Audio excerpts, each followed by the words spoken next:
Good evening, ladies and gentlemen, and welcome to our meeting. I would like to call this session open.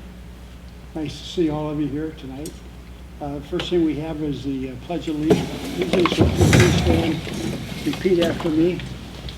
I pledge allegiance to the flag of the United States of America and to the republic for which it stands, one nation, under God, indivisible, with liberty and justice for all. Thank you.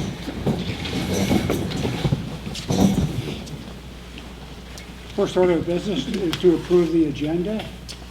I'd like to make a motion that we approve the agenda as amended to show that we are recognizing Sagal Elementary School students and to align the Roman numeral numbers differently down the column.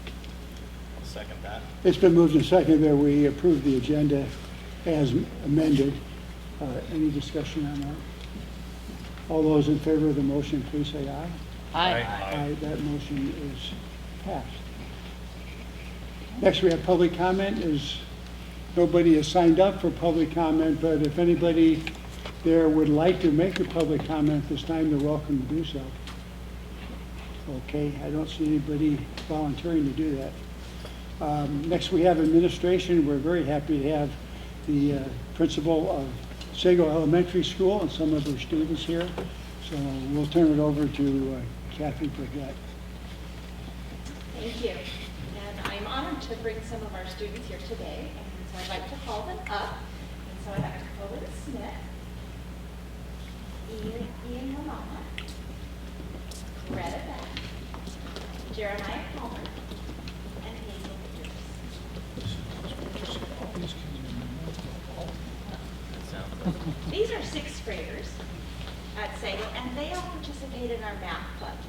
We have some additional students as well, but they weren't able to make it tonight. These students were able to take the time to be here, and their parents also contributed, so thank you, parents, for being here.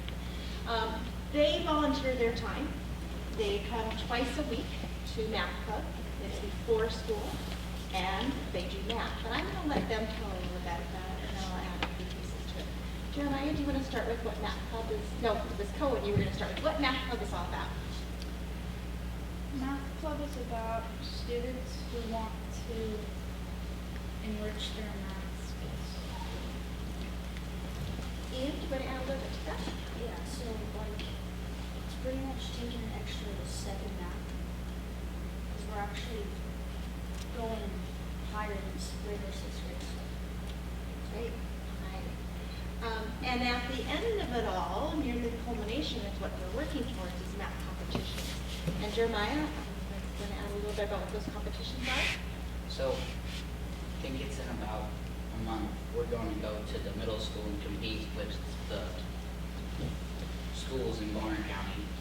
And then, closer to the end of the school year, we're going to go down to Washington, unless the place has changed. And we're going to compete against a whole bunch of different schools. And when they compete, they're put in math teams, and then they compete against other math teams. And do you solve these individually, or do you solve them? Hazel, did you do it last year? Yeah. Oh, tell about how that looked at the competition. Sorry, Greta. You're put into teams, and you get to work with your team to solve problems, and it's like a test, and you have 20 minutes normally for each test to complete, and you get to work with each other. Hazel, would you like to add something about the math? What's your favorite part? Hazel, you're never short of words. You're talking in the morning. Come on. My favorite part is getting to work with everyone during the competitions. Okay, great. I had these students in my office for lunch last week, and they really expanded on what math club is about and their favorite parts. And let's see, Cohen, did you have something to add about what your favorite part was?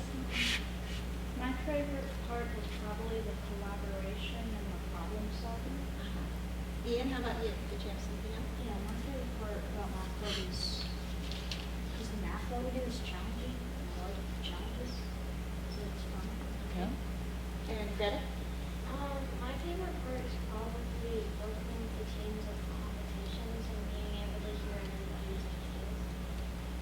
Jeremiah? My favorite part is probably getting to do the math because in Sable we don't have the opportunity to do upper level math, and it's a lot more fun than just doing the standard. Great. And if you don't already know, Mr. Superger is their math leader. He comes into our school twice a week, and he's been doing that for a number of years, and just Like 20. volunteers his time and leads these kids through it. He has a 5th grade group and a 6th grade group, and I walked in there this morning, and he has the 5th graders on one side, and he's leading them through problems while these guys are collaborating, and then he works with the 6th graders, and they continue and do learning. There's a sample, I think, Jeremiah, that was what your page was from this morning. They're doing some pretty high-level work. They also have homework that they do, and they take home so they can work on it so that they're ready for their club when they get there. And anybody can be in it. You don't have to be what you consider a math whiz to be in math clubs. If students are willing to dedicate their time, they're there. And we've got a variety of students. And then here's what some of the collaboration looks like. They do their work, but then they really talk about it and see it. And Cohen, you had mentioned that one of the most difficult parts was sometimes when, during the competition, when you come up with different ways of solving or ways that you think it should be solved, how that you're going to bring the team together to decide how you're going to present your answer. And so that's part of that collaboration. All right, so any questions for these young ladies? I had a question. When you're under competition, how are you graded? Is it those that finish the quickest, or those that, of course, have the right answers, I guess, would be part of it? How do they grade you when you're competing? It would say, like, can we go back to the picture in parentheses, how many points that's worth if they get it correct?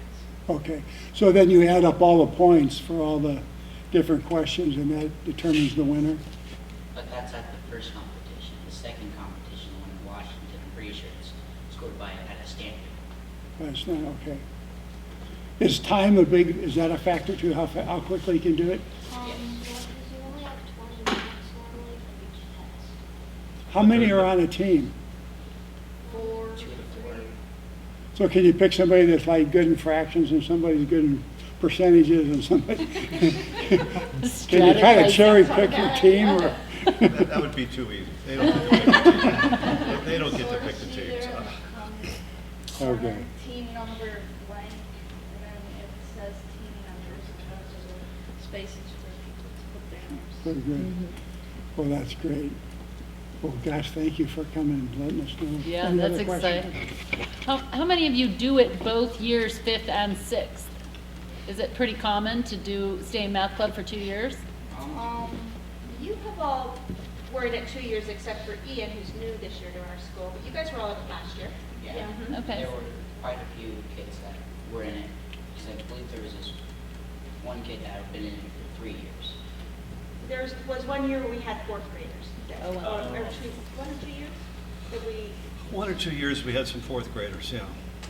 we can get a really large group. And at Yeah. the beginning of the year, we had quite a turnout, and he had to do just 5th graders on one day and 6th graders. As the year goes on, sometimes the groups dwindle down a little bit. Yeah. Well, it's great. Cool. So, I mean, it's, yeah, I got, I'd just like to say a little bit about these kids. They get up early in the wintertime, when it's cold and it's dark, and they come to school, at 7 o'clock in the morning, an hour. We do this before school on Tuesdays and Thursdays, pretty much the whole school year. And so it takes a lot of dedication to get up early and come to school when it's dark and it's cold to do math.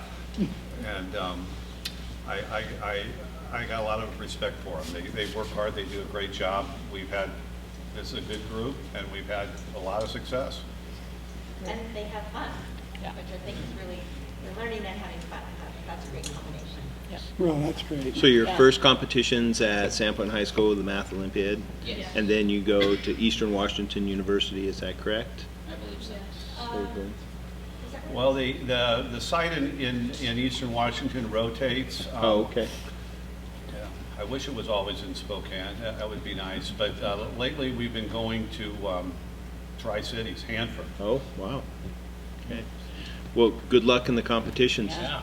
Yeah, I think That's I terrific. think you're going to do very well. So tell them about the, the overnight trip. A lot of these kids are there because I think they like the overnight trip at the end of the year. So what do we do on the overnight trip, Greta? We have lots of fun on the overnight trip.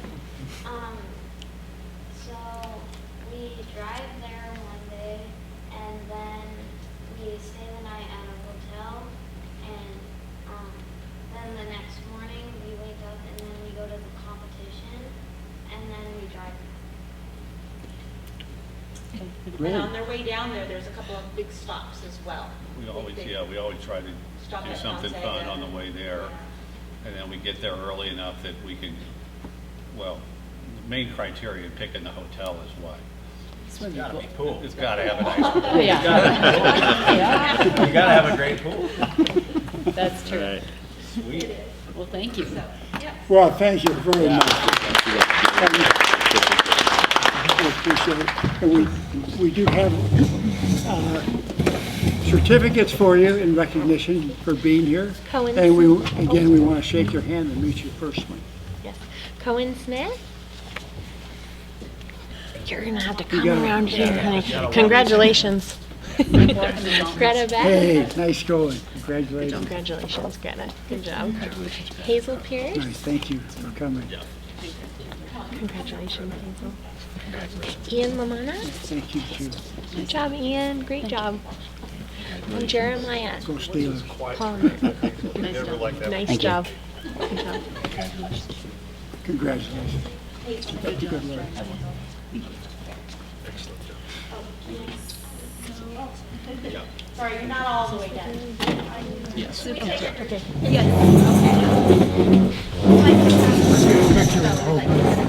You guys step up. Nice to have friends standing around. Yeah, usually it's so tiny, you can't really tell. Bus ride.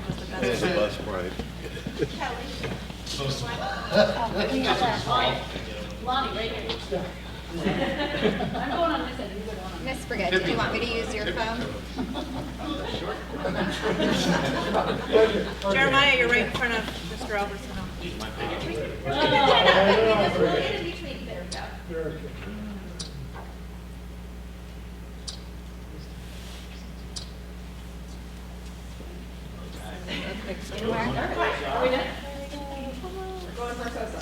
Yep.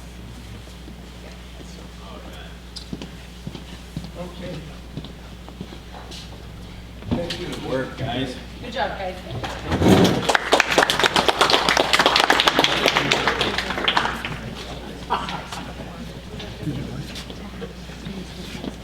And I would like to thank the parents for Before, their I'm support now. of this project. Driving early on those.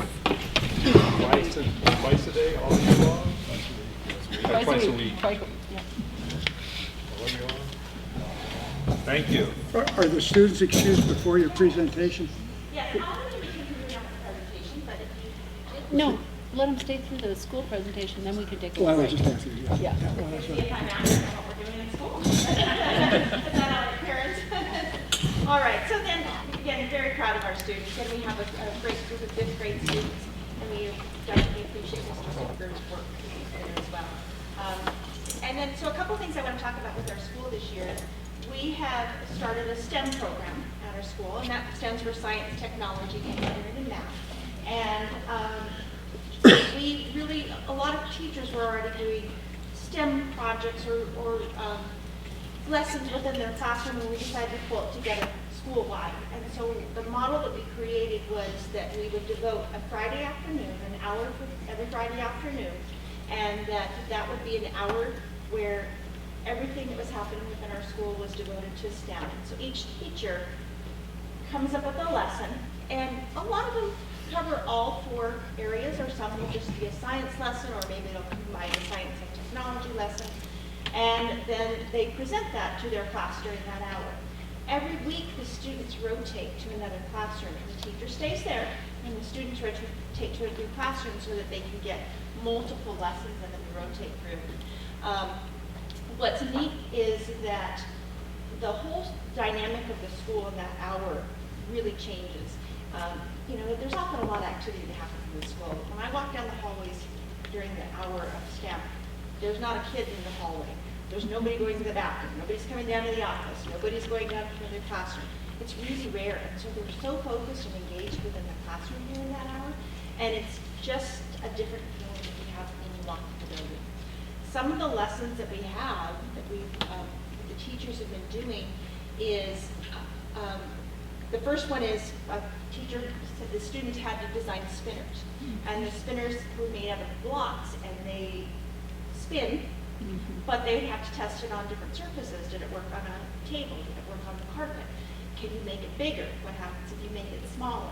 So they're doing different variables and testing things out. Every classroom looks different as to the expectation of what the students walk away with. The one in the middle there is they had dice, and they had to roll the dice and then come up with a pattern and build that. This was lava lamps, and who is in, this is for our classes. They built lava lamps, and so it was really looking at the different ways liquids work together, and they had to make predictions about what was going to happen as they put oil into water and then added food coloring, and then an Alka-Seltzer tablet, and that created the lava lamp effect that went on. They weren't something that would last forever, and we didn't send them home because they could be quite a mess if they went home, and those opened up. Looking at different ways to make airplanes and testing them out and making predictions on how that was going to look. Building different structures. Some of these are done individually, a lot of them are done collaboratively in teams. This is making circuits, and they built circuits out of little, you see the little mini lights. They had wires and a battery, and then figured out how to put those together, what happens if they were missing a piece. So they were doing different tests of different pieces. Building structures, this is so easy because a lot of what the teachers come up with, they have to use materials that we already have. So they're tasked with building a structure out of these were indexed cards, and it had to be a certain height. And then they had to have something that would sit on top. I think it was the teacher's cell phone that had to withstand the teacher's cell phone on top. And so they come up, and every team has a different structure, and all of a sudden they'll realize, ooh, that one's really neat. I wonder how that's working, and then quickly things will change. So they're building, things are collapsing, they're seeming to be continually evolving what they're doing. This is cantilevers, and they are building out these sticks, and they had to measure each time could they spread them out further, what's the furthest they could get them. So they're continually gathering data, and then at the end they talk about it and look at the results. We're definitely looking at what we can do next year. We're not sure where we're going to go yet, but it's been a great success and something that the students enjoy. Would you agree? And the teachers are enjoying, and it's great to be there. Oh, here's another one. Catapults, marshmallows, gliding. That's awesome. Yeah. So that's been really neat, and really neat to see. We do it almost every Friday afternoon. There's some Fridays, like this Friday is Valentine's Day, so we didn't schedule it in. We know we have to have some flexibility within our days, but it's been really neat to watch what's happening in the classroom and watch the students go. One other thing that we're doing this year, and this is actually with a little bit of a collaboration with U of I, University of Idaho. It's really with Abe Wallin, and Kathy Crummer has also worked and been brought in, and we're doing a math focus, and we're really looking at ways that we can increase math discourse or math conversation within our students. We have a lot of things that happen that are really great within our classroom, but how can we continue to push that and make that that we're really pushing the students further in their learning and also their discussion with each other. So in one classroom, in particular, we have really looked at, you guys had this one yet? In some of their classrooms, this is what their teacher does. They come back in from lunch and they have a math entry problem or a math problem on there, and they're given a piece of paper and a timer, 3 to 5 minutes, and they just write down. For this one, there's different types that they'll have. Sometimes there's different numbers or different ways that's up there, and they have to write down every way that they can possibly come up with ways to express 38%, or whatever the number of the day is, or whatever the problem of the day is. And so they'll come up, depending the student and the particular problem, they'll come up with 5 to 10 different ways of expressing it. The teacher will walk around and she'll find multiple different problems in different ways and have the students go up and write it up on the board. And then the students stop and they just all look at it, and she opens up a conversation. Who can explain one of their thinking? They can't explain their own thinking, but can they look up there and decide? You guys, I'm sure, came up with much more advanced ways that I came up with 38%, but this is just perhaps some of the ways that they can do it.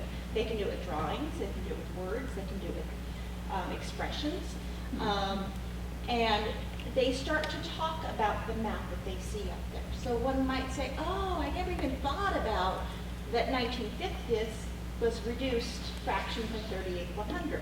I never thought about that. Was a great idea. And we'll start the conversation back and forth with the teacher leading that discussion. With some of these, it really opens up a conversation of, she'll put up ones, have students put up ones that might have a slight error or a different way of thinking. And so the students, some of the conversations I have overheard were, let's say there was an expression and they had used parentheses. And they said, well, why did you solve it in this manner? Don't we need to do it this way? And the other student may respond, oh, you're right, I forgot about that. I need to go up and change it. And they'll go up and make a change. The teacher can quickly step in and give a quick mini lesson. And the conversations are really led by the students in that class.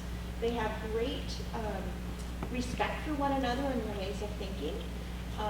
But they're also pushing each other in their way of thinking and really expanding the map. And we've seen their teacher will often say, this is another tool for your toolbox. And so the students then perhaps will use that way that they just did it in the next day's lesson or a couple of days' lesson. So they're really moving things along. But what's been the really neat part is watching how their conversations are going and the teacher being able to lead that. So we're going to take that is that we're going to be videotaping a few of the lessons. We actually did one in one of their classes with me leading part of the lesson and the teacher helping me as well. I haven't taught math, 6th grade math for probably 18 years. So it was a little bit, I told them they had to be nice and gentle on me, and they were. But trying to lead a conversation where you're wanting kids to guide that conversation was much more difficult than I had anticipated, because you're having to stop and listen to them so that you know what question to ask next with them and still think about the mathematics and then when you're going to change them. But we're going to be using that then with our staff to really push their way of teaching, sharing that out with the staff. These are our students that are able to do this. It's not students from another state, but our students, and then how can we replicate that in other classrooms. So we're hoping to be able to do that. And some of these students were able to participate in that first videotaping. And all of our students in the 6th grade have these types of conversations that are happening. Some other pieces that are happening just within our instruction with English language arts and with math, we have individual student goal setting. Teachers are meeting with students. The students are planning where they're going academically. They're looking at the growth they've made on their math test that they just completed. And then how they're going to be ready for the ISETs that are coming up. Do small group instruction as much as we can, depending on the needs of the students. We're looking at really some test-taking strategies, especially preparing them for the ISAT. So many of those questions are lengthy, and the students ask them sometimes in different ways than they've seen, so we'll make sure that the test isn't getting in the way of their knowledge, and so that they're ready for it in that way. And then some small group interventions along with the small group instruction. So do they need some extra support when they need a reteaching? There's some great learning and great teaching that's happening at Sago School. I'm really proud of all the teachers and all the students that are there. And that's all I have. Very nice. Thank you very much. Any questions from the board? Can you just give me a reminder of do you have 2 in every grade? So 2 classrooms? We have 2 in every grade, except we have 1 second, 1 third, and a second, third grade Okay, classroom. 1, and a combo class. Okay, but then there's 2, 4th, 5th, and 6th. Okay. Yes. Kindergarten, you offer all-day kindergarten, how many students We participate? have 1 all-day kindergarten and 1 half-day kindergarten. I'm sorry, I don't remember our numbers right off the top of my head for an all-day. I would go. Well, thank you very Yeah. much for coming here. Thank you. Appreciate it very much. Thank you. And bringing your students with Yeah, you. yeah, it's terrific. And thank you, students and parents again, for bringing them here and for all of your support. Appreciate that. We'll take just a short break here if any of you might want to leave before the rest of the program. But the, Alex Gray is presenting from the high school on the career and technical education. So if any of those kids are looking forward, they may want to hear what he has to say. Okay.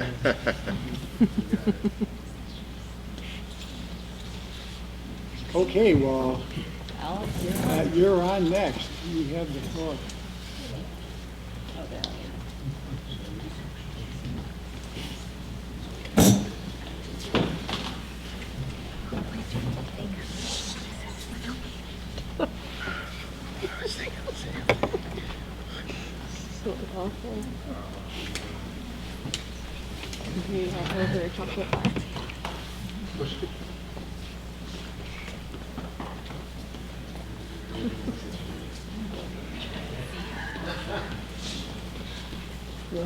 You didn't- No, you lost them all, sorry, Alex. Would anybody else like to leave? We're staying for you, we're staying. Don't feel obligated because you're my neighbor or? Yeah. I'll get a ride home.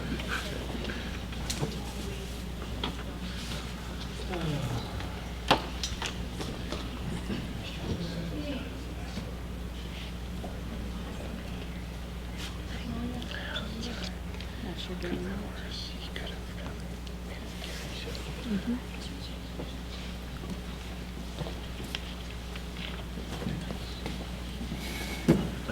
Okay, Over here. now, Go ahead. you Yeah. go ahead. Hi, I'm Alex Gray. I'm the Career and Technical Education Coordinator for the school district, and so that means I oversee the CTE programs at Clark Lake Ponderay High School and Sandpoint High School. And currently, between all the high schools, we have 11 and a half FTEs that we utilize between all of the buildings. Our current programs, and some of these are overlapped. We do have a culinary program at Lake Ponderay High School and also at Sandpoint High. But we have computer-aided design, culinary arts, business technology, graphic design, multimedia, health occupations, forestry, natural resources, information systems, IoT, or individual occupational training, journalism, multimedia, and welding technologies. And so what a program is a series of classes in an occupational area. And if a student is serious enough and they do participate in the levels 1, 2, and 3 for welding, or level 1, 2, and 3 for culinary, there's a technical skills assessment at the end that has been developed by the state that those students take. Lately, we are not comparing apples to apples from year to year, but we are getting much, much closer to comparing an apple to an apple. The tests have changed, the vendors have changed, and we're finally starting to get to a point where there's a lot more consistency. All of the CTE participants in the school district who have taken 2 or more career technical education courses throughout their high school career are required by the state to take a workplace readiness assessment. The workplace readiness assessment score, I have shared this with the superintendents, I think maybe even starting with Dick, but I know I've shared this information with Tom, and we're in like the 97% pass rate in the school district, and that's one of the highest pass rates in the state. And I can only attribute that to PLC time, given the time to, that's the one common thing that all of our programs up here have in common, is the workplace readiness skills, those being on time, the basic math, what to do if you're sick on the job, like what resumes are. And so we've been focusing quite a bit on that. The Cedar Post, has anybody seen this blurb? No. No? No. The Cedar Post has put out some pretty impressive students, and within the last week, McPeak is the last name. Kristen Kristen? McPeak. Yeah, Kristen McPeak posted this, and I thought it really fit for the, She's a former student who works for the CBS affiliate in Boise. Yes. so she was part of the Cedar Post journalism program at the high school. I also visited Sandpoint High School at the invitation of the editor of their school newspaper, Miss Emmy Lynch. She requested an interview and then invited me to the North Idaho College Career Technical Education Roadshow that they were actually hosting. I want you to know that if Emmy is any indication, we have some extremely talented young people in the state with a very bright future. Her interview that she had with me rivals any professional news media interview that I've ever done, and believe you me, I've done a lot of interviews. And so That's just great. by Yeah. hearing that, I think is a pretty good testament to what's going on in our schools and kind of the level of experience that we're providing for the students.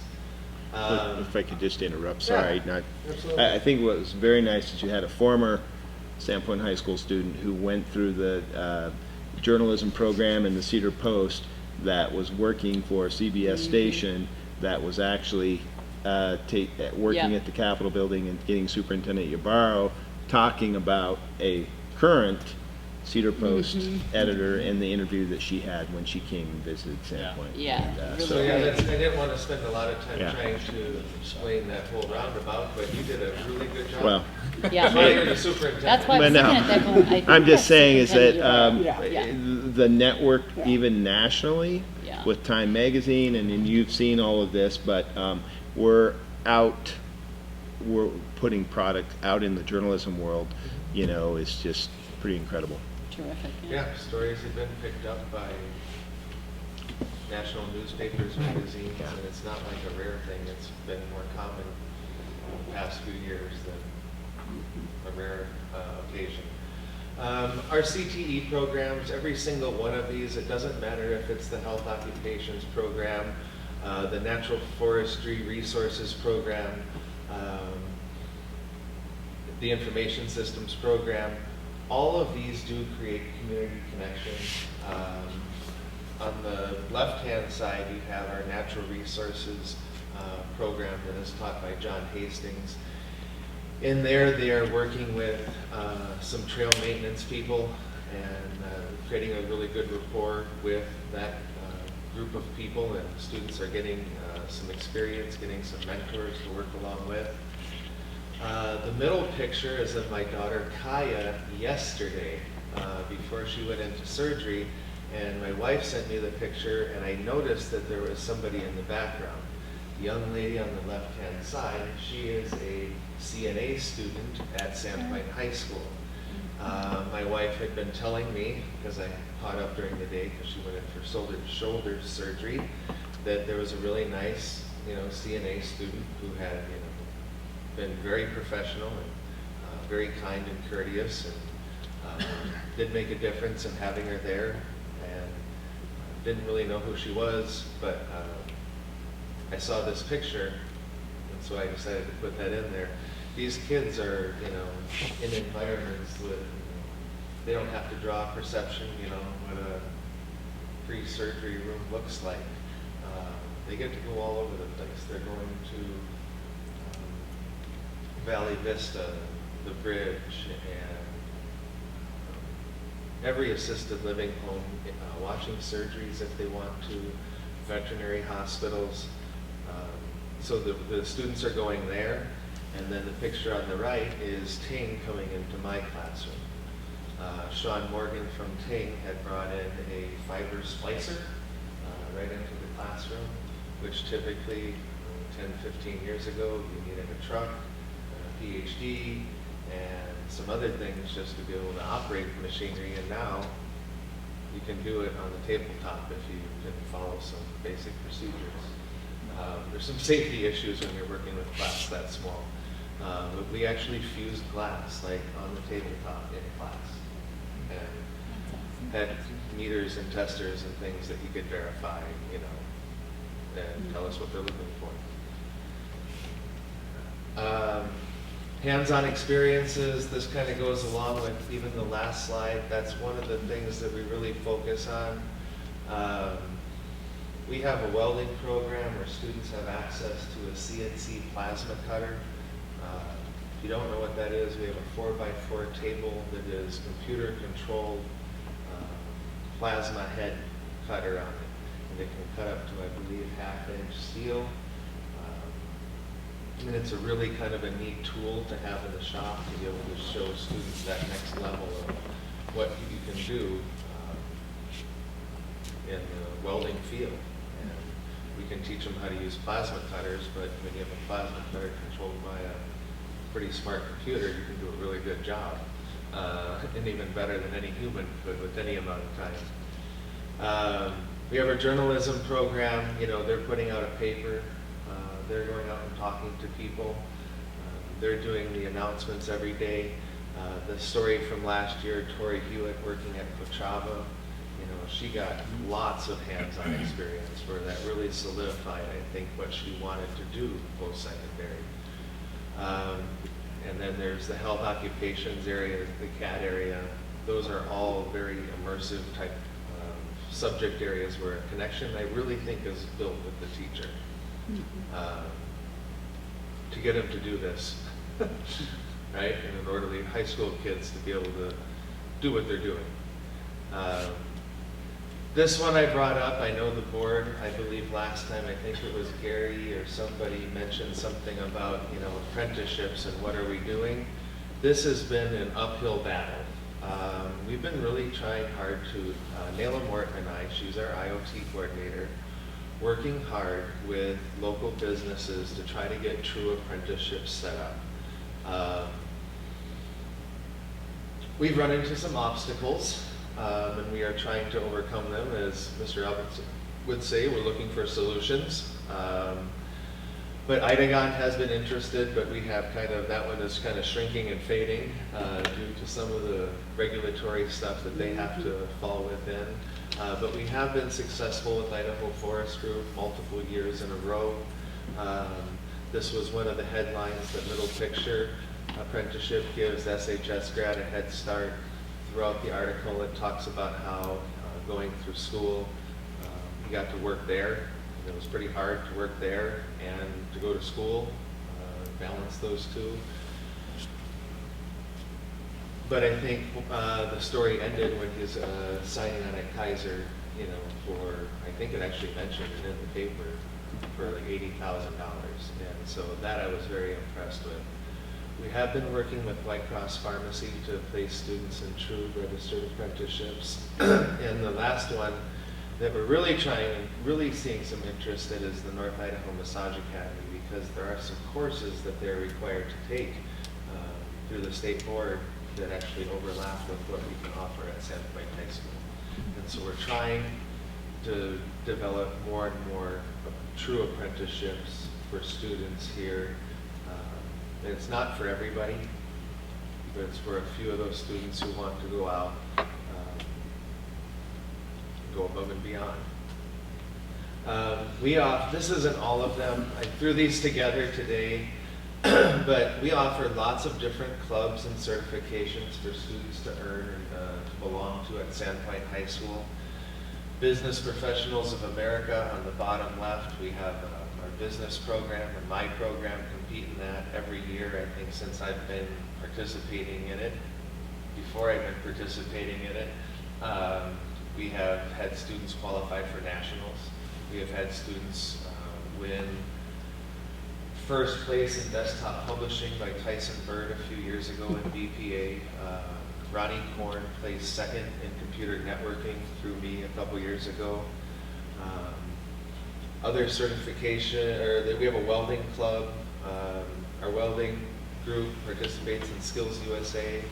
You can earn American Welding Society certifications at Sandpoint High School. You can earn MTAs, which are Windows and Security and Networking certifications. SolidWorks taught by Mrs. Meshko. You can actually earn a professional SolidWorks certification.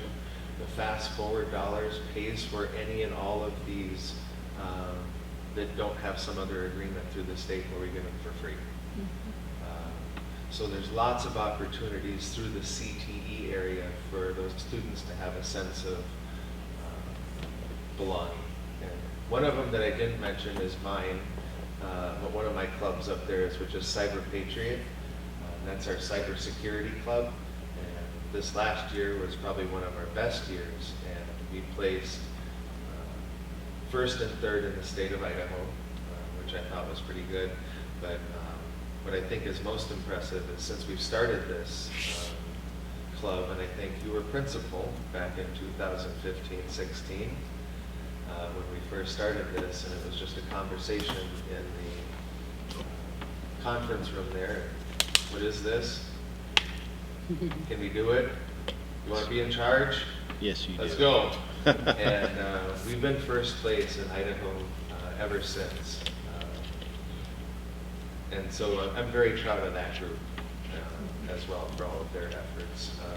And so by looking at that, I hope you realize that there's like something for everybody up there, whether it's culinary or CAD or welding, or a lot of stuff is offered at Sandpoint High School, and you don't have to go through the full program on any of these.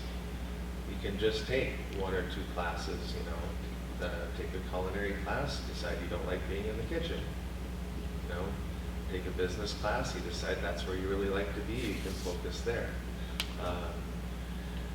Tegan Edmondson was one of my students this past year, and he ended up working for Bonner County, for Bonnie Glazier. She is their IT director, and she hired two of my students, and they opened up two positions for them. Luke Usabel and Tegan Edmondson were the two that ended up working for Bonner County last year. And here's So far in high school, the CTA courses I've participated in are graphic design and journalism, which I took as a freshman, and then intro to info systems and A+ certification. By far, probably the most impactful CT course I've taken was A+ certification, because that gave me an industry certification that I was able to actually use to get a job. I've got my A+ certification here at the high school, and in the Class A+ certification, I also learned a lot of schools that I used at my job that I had this summer. I'm planning to go to college probably for computer science, and CTE classes have definitely had an impact on my decision because it kind of opened some opportunities, gave me some real-world experience that I was able to use to see what I wanted to do in the future. So if I was going to give advice to someone who is entering the high school, I would say try to take as many CTE classes as possible, try to exit the high school with a real-world certification or real-world experience that you can use to get a job or enter the workforce in a place that you'll be better off. So that's Tegan's little short story. And then as far as what else we're working on, Jacob Stark, our current welding teacher, teaches one section of Intro to Trades. These are some of the topics that he covers. This is one thing that Mr. Albertson and I have heard over the past 20 years, 15 years or so, is that we don't have enough of this, and so we're trying to actually offer an additional section this next spring. But that's also been a very popular demand, but it's hard to start building a house sometimes.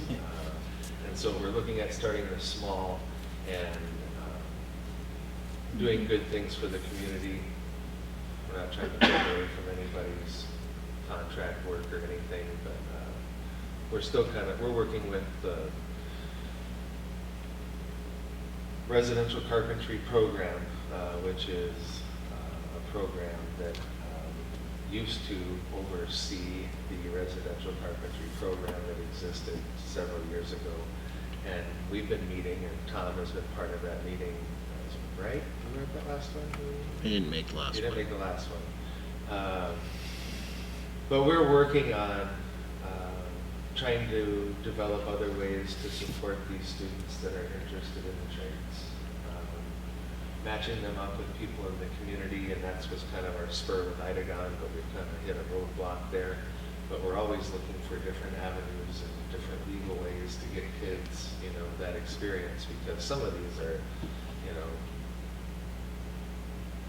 I understand why they don't want a 17-year-old in some of these positions, but sometimes with all the right people, the sun is shining the right way. Sometimes it can align, and we can get these kids out and experiences and start their career early. If anybody has any questions, I would love to answer any questions that you may have. Alex, how many students do you have that are enrolled in one of these programs?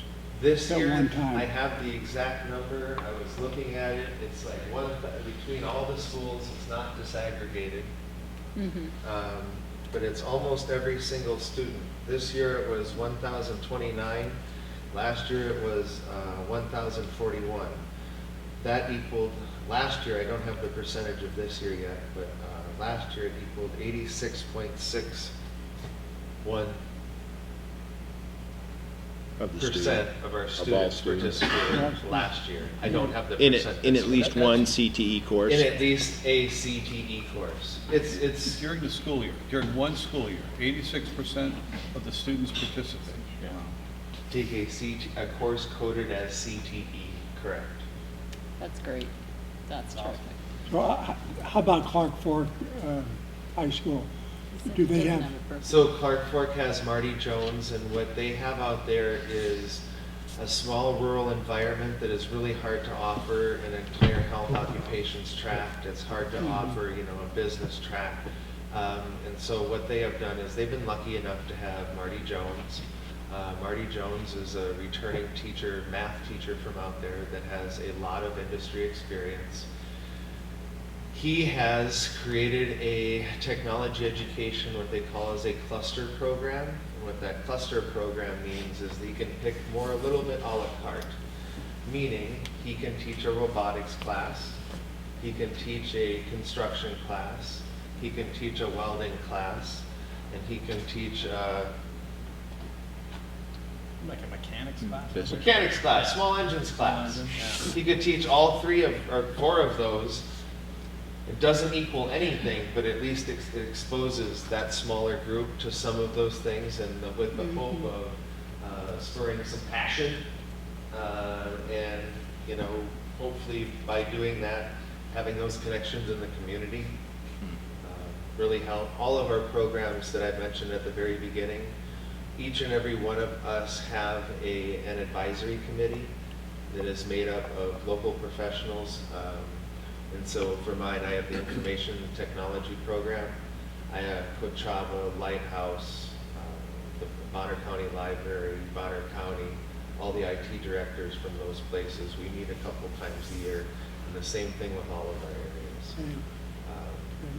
We try to do a lot of like the needs assessment. We've had to modify some of our programs in the past.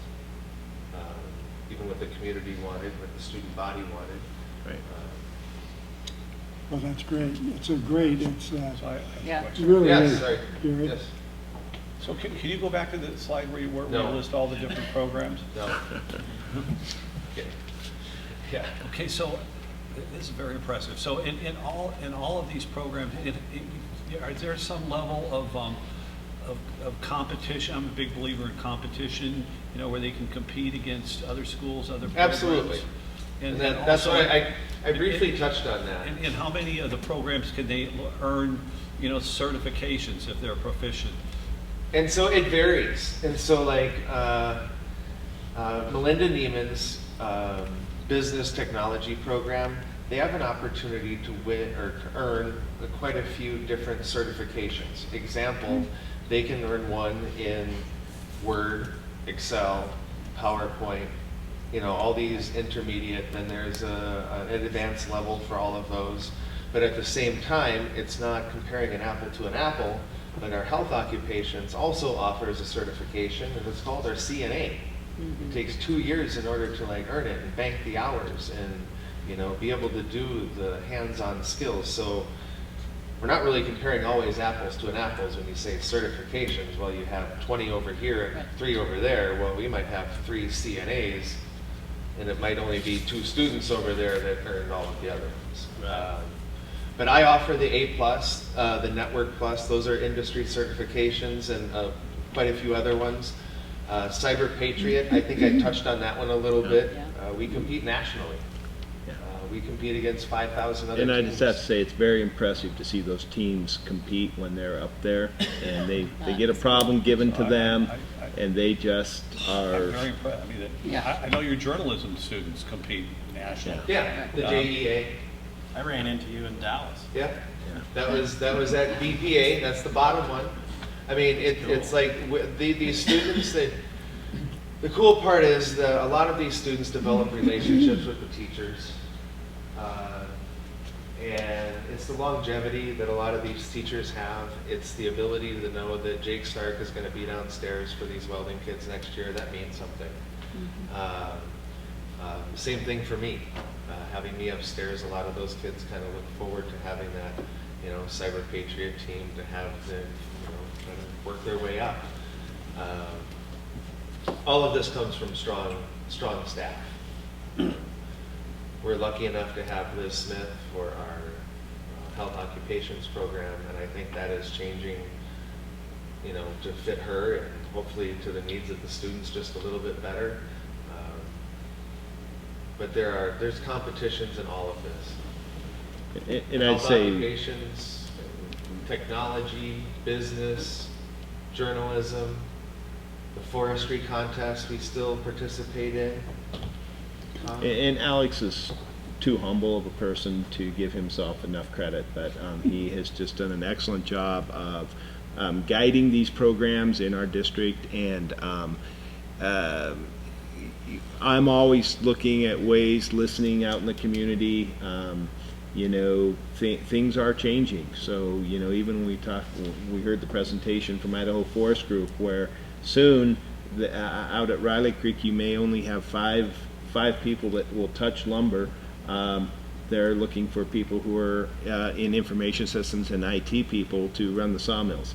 I mean, it's out there, and we need to be listening to our community and preparing these kids for the jobs that are out there. And so any opportunity we have, and I know a lot of times it's budgetary constraints, a lot of times it's facility constraints, but those are only obstacles, and we need to find solutions to expand on these. And I want to say kudos to Lake Pend Oreille School District, because in times of economic downturn, there were a lot of school districts that basically the first thing they did was cut their CTE classes, and the commitment of this school district was to maintain those and see the value in them for students. And so that's why I would say we're one of the leaders in the state in our CTE programs we have. A lot of places are going to K-Techs and like CTE centers where multiple high schools will go to a tech center. But for us, the number of pathways that we can offer here has stayed strong, and it's been a commitment by everybody, and I think well it's worth a it for benefit kids. to the students in our small area. The students are exposed to CAD, they're exposed to welding and health occupations. They don't have to get bused. Right. It doesn't have to be a perception in their head, you know, unless they actually go there. Right. And they're scared of something, like they're just immersed in it, and it's just another lesson. Right. And so I really like being a comprehensive high school and having that embedded within. Right. Sharing rubrics, sharing professional development with common staff is a big deal to me. Well, we certainly appreciate you coming and informing us Thank on you the for the programs. So And really, a lot of kudos go to, as the superintendent said, a lot of I kudos can't say go to enough you, about the CT program, you know, as a board member and as a parent. Yeah. Well, we got to move on. Terrific. Thank you very much for being here. Thank you, Alan. Sorry to be so long-winded. Oh, very informative and very interesting. Thank If you you. ever have any questions, feel free to ask. I might not know the answer, but I can probably figure it out. And I can always say, I can talk about CTE for a long time too. I keep interrupting Alex, but what we get is people, we can do presentations like this, we can put it in the newspaper, we can put it out there many times as we can. People don't understand what kids are getting until they get an actual tour.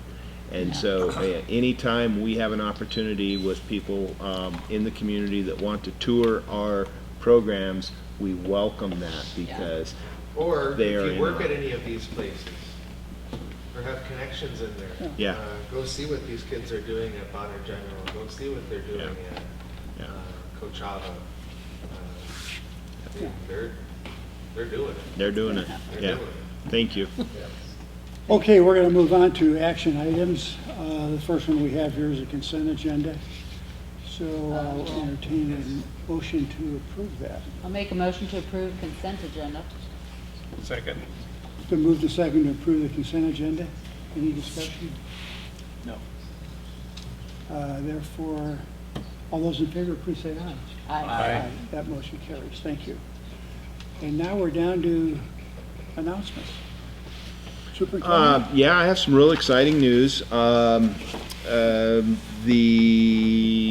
think last board meeting I shared with you, they came out with the graduation rate from last year's graduating, and as a district, we were at 91.1%, which was a very big increase from 86% previous to that. We did just get some go-on rate data, and I know we'll share this all out, but the go-on rate data, and I specifically and this go-on rate data is always 1 year lagging. So the previous data we had was from the graduating classes of 2017, and you know, the state has always touted that they wanted a 60% go-on rate was the state's goal. And last year on our report card at Sandpoint High School it was 58%, and district-wide was 54%. And then just this week we got the 2018 graduating class, Sandpoint High School is at 64%. You mean so, go-on rate? The go-on rate. Wow. And I did not get the district count yet on that, but Geraldine Meyer shared with me the percent of, so it's a percent of students that entered a post-secondary institution within 1 year of graduation. So statewide was 51%, and Sandpoint High School was at 64%, and I'm waiting for the full district number. But anyway, and a lot of that is a little misleading because they get those numbers off the college clearinghouse, and in order to be in college clearinghouse, you have to have filled out your FAFSA. And so if you're going to a private college or you do not need to fill out the FAFSA, you could have gone to college and it's not in this number too. So it's not everything, but to say that, you know, I take it personally when I hear, when I read in Idaho Ed News or I read places that we're flat and our go-on rate's not going up, and I'm just going to say that's not true in our community. There you go. So Good. we've got Good news. one more thing to be proud of. So. That's awesome. And a couple other things, just girls basketball is winding down, district tournaments are coming up. I know Clark Fork girls have a big game tonight. I think they're playing down at North Idaho College in the first round, and I think Sandpoint High School girls play tomorrow night at Sandpoint against Lakeland. So I think that Clark Fork had Genesis Prep tonight. So That's 7. When is it? tomorrow night? Yeah. Might be 6. I don't know. So is that the first round? I mean, because Yeah. they were district champions. So they're- Right.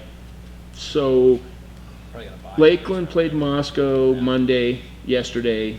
Lakeland beat Moscow. That was, Moscow's out. Now it's best of 3 between Lakeland and Sandpoint. But since Sandpoint was the #1 seed and was 4-0, they get home court advantage all the way through. So it could be, it'll be a Wednesday, Friday, Could be Tuesday. Saturday if needed. So 6 o'clock. So there's no 6 JV o'clock game. tomorrow? Yes. Yeah. Yep. And I think Clark Fork's in the same situation where they play Genesis Prep today, and then they'll play Depends on who Lakeside, wins. and I know Lakeside's pretty good. Yeah. So Yeah. Thank you. Yeah. That's it. Andrew, do you have anything for us? I do. I'll just quickly piggyback on that data and celebrating success. So we, in LPOSD, we take a mid-year IRI. So in January, we run all our K-3 readers through a reading screening again. The state requires fall and spring, but we like to monitor winter too. And just a celebration, our district is pushing almost 70% proficient, 69 and some decimal point proficient on the winter. Our goal will be 80% proficient by spring. And just to highlight one grade level, kindergarten, in the fall, our kindergartners to LPOSD came in scoring 46% proficient overall. We received them as learners. In January, 68% of our kids are now proficient readers according to that one screening. We know there are other measures, of course, but our teachers are building this, our principals, they work very hard to keep literacy the main thing, and that's incredible growth across K-3, so. Yeah.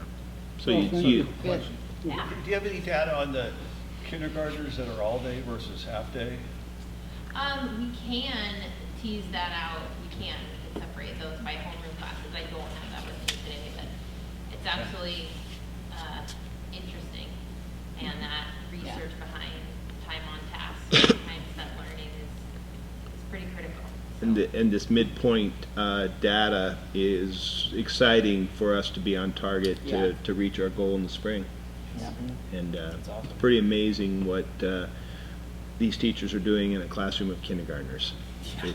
It'll put a smile on your face, and they're all over the place. That's great. Okay. Announcements from our principal? Anything? Do you have anything more? Southside. Southside. The Smart Lab, we installed it last week, and we're doing our professional development this week, and we're hoping to start with students next week. So we're excited, and our goal is by student-led conferences that the students will have enough know-how that they can show their parents. Okay. Yeah, right along. Okay, board members, any announcements? Nope. Okay, we stand adjourned. Thank you very much.